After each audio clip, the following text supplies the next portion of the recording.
Inaelezwa kuwa katika kuta za jengo la Bunge la Jamhuri ya Muungano wa Tanzania jijini Dodoma, mivutano ya kikanuni na misuguano ya hoja imechukua sura mpya. Katikati ya mivutano hiyo yupo mbunge kijana na machachari kabisa kutokea katika jimbo la Tunduru Kaskazini kupitia chama cha ACT Wazalendo, Mheshimiwa Ado Shaibu Ado.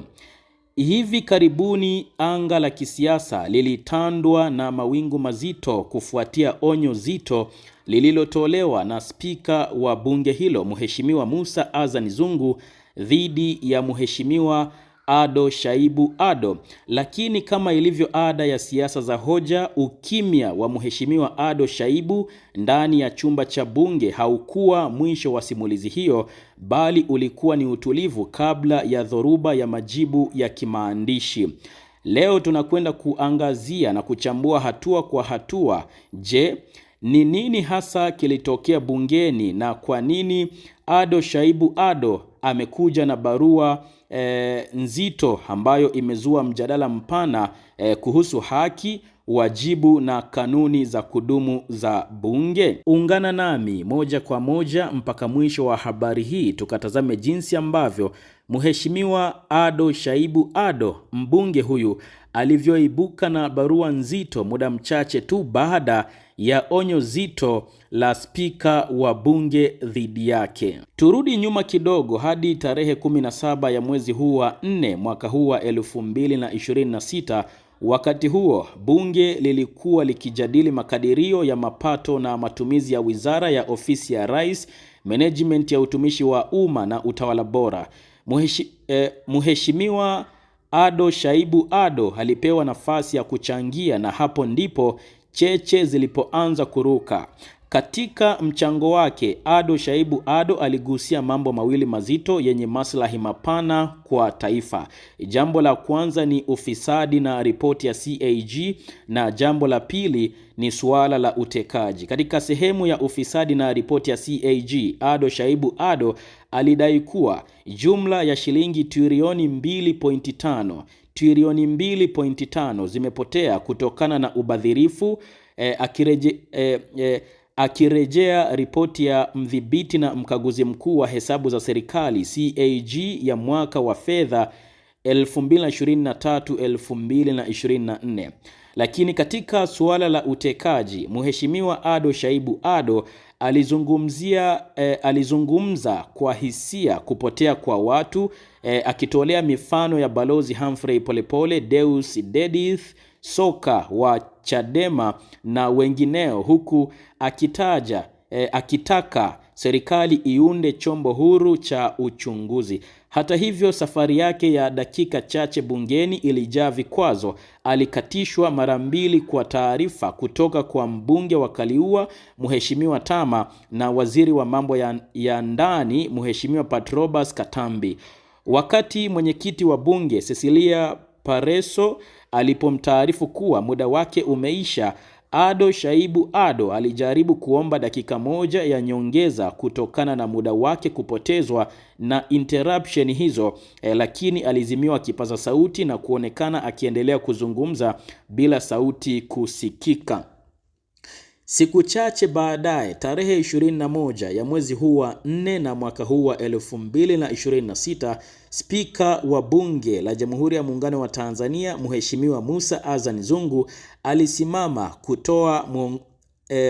alisimama kutoa mwongozo wake. Kwa sauti ya mamlaka, spika huyo alimtia hatiani Mheshimiwa Ado Shaibu kwa makosa mawili makuu ya kikanuni. Kwanza, spika alieleza kuwa Ado alikiuka taratibu kwa kuendelea kuzungumza baada ya kuzimiwa kipaza sauti, kitendo kilichotafsiriwa kama utovu wa nidhamu kwa kiti.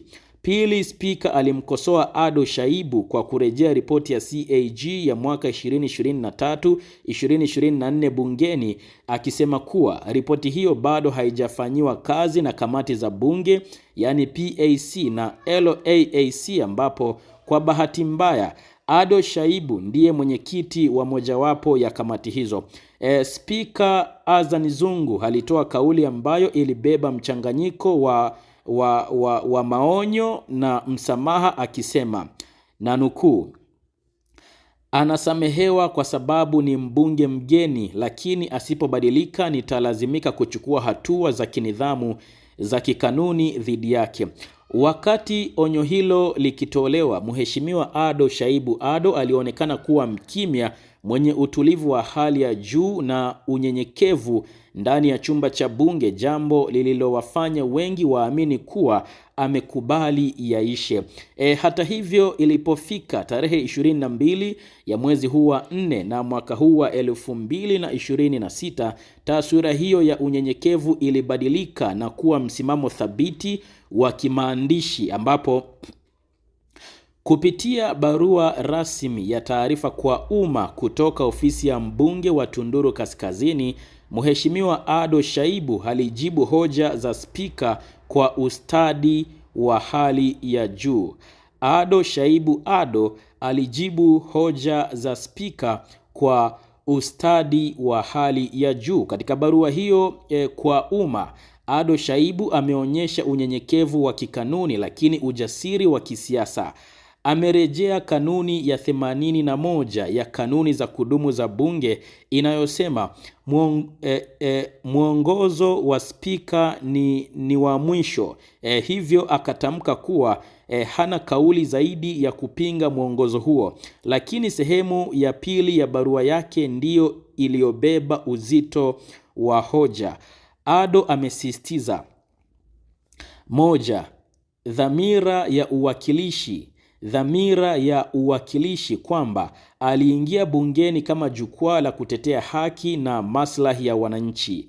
2. Ajenda zisizoyumba. Ameahidi kuendelea kupigania katiba mpya, kupinga ufisadi na kulinda haki ya kuishi bila hofu. Na 3.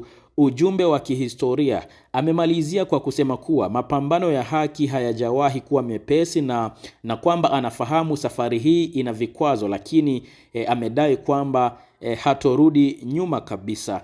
Hapa ndipo tunaona tofauti kati ya nidhamu ya bungeni na wajibu wa mbunge kwa wananchi. Ado Shaibu amechagua kutumia barua kama njia ya kuwasiliana na wapiga kura wake kuwa onyo la spika wa bunge halijamfuta.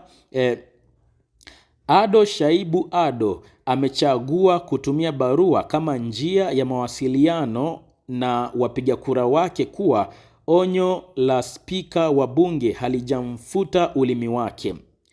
Tukio hili la Mheshimiwa Ado Shaibu Ado na Spika Musa Azan Zungu ni darasa tosha la siasa za bunge nchini Tanzania. Kwa upande mmoja, spika wa bunge anasimamia nidhamu na utaratibu, yani order, ili bunge lisiwe eneo la vurugu. Kwa upande mwingine, mbunge Ado Shaibu anajaribu kusukuma mipaka ya uhuru wa kutoa maoni, akiamini kuwa sauti ya mwananchi haipaswi kuzimwa na dakika chache za saa ya ukutani. Huku Ado akijinasibu kuwa hataogopa na hatarudi nyuma, na spika akiahidi kuchukua hatua za kikanuni siku zijazo, macho ya Watanzania sasa yameelekezwa katika vikao vijavyo vya bunge. Je, mivutano hii itaimarisha demokrasia yetu au itatengeneza mazingira ya hofu kwa wabunge vijana? Ni wazi kuwa kiti cha spika kina mamlaka, lakini dhamira ya mbunge ina misingi yake kwa wananchi. Mnyukano huu wa Tunduru Kaskazini na kiti cha spika ni sehemu tu ya safari ya kuelekea kile Mheshimiwa Ado alichokiita mapambano ya haki. Hii ndio imekuwa habari ambayo tumekuwa nayo muda huu katika meza yetu ya habari, nasi tumeiandaa na tunaisogeza kwako ili kusudi upate kujua na kufahamu kinachoendelea kwa sasa ndani ya ardhi ya Jamhuri ya Muungano wa Tanzania, hasa kufuatia sakata la mbunge Ado Shaibu Ado bungeni, pamoja na onyo zito la spika wa bunge kwa Mheshimiwa Ado, ambapo tumepata nafasi ya kutazama Mheshimiwa Ado akijibu kwa barua baada ya kupewa onyo na spika wa bunge. Kuhusiana na habari hii, wewe ni upi mtazamo wako na ni yapi maoni yako? Share mtazamo wako na maoni yako nasi hapo chini kwenye upande wa comment.